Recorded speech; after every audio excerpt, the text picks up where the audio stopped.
Gangajaliya police મથકના સ્ટાફે ગોરીફળિયામાં આવેલા યમુના ફ્લેટ નજીક જાહેરમાં જુગાર રમતા 3 ઈસમોને ઝડપી લીધા। ગંગાજળિયા પોલીસ મથકનો સ્ટાફ પેટ્રોલિંગમાં હતો તે વેળાએ બાતમી મળી હતી કે ગોરીફળિયામાં આવેલા યમુના ફ્લેટ નજીક અમુક ઈસમો જાહેરમાં જુગાર રમી રહ્યા છે। જે બાતમીના આધારે પોલીસે રેડ કરી જુગાર રમી રહેલા અનિરુદ્ધભાઈ ઉર્ફે કાનો ઘનશ્યામભાઈ રાઠોડ, માધાભાઈ વિક્રમભાઈ અજવાળિયા અને મનીષભાઈ દીપકભાઈ વંગાણીને રોકડા રૂપિયા 13,980ની મત્તા સાથે ઝડપી ધોરણસરની કાર્યવાહી હાથ ધરી હતી।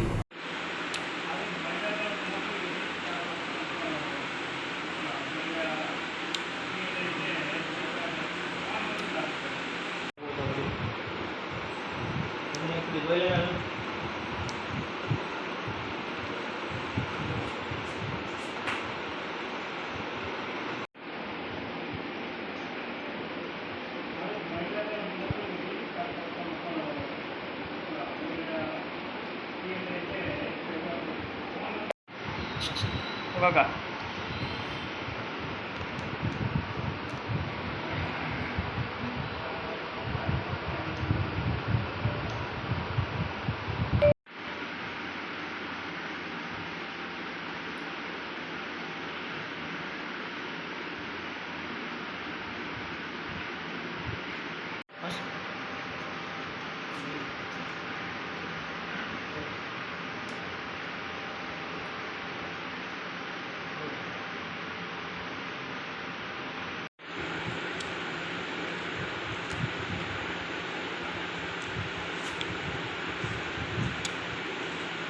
બોલો ભાઈ।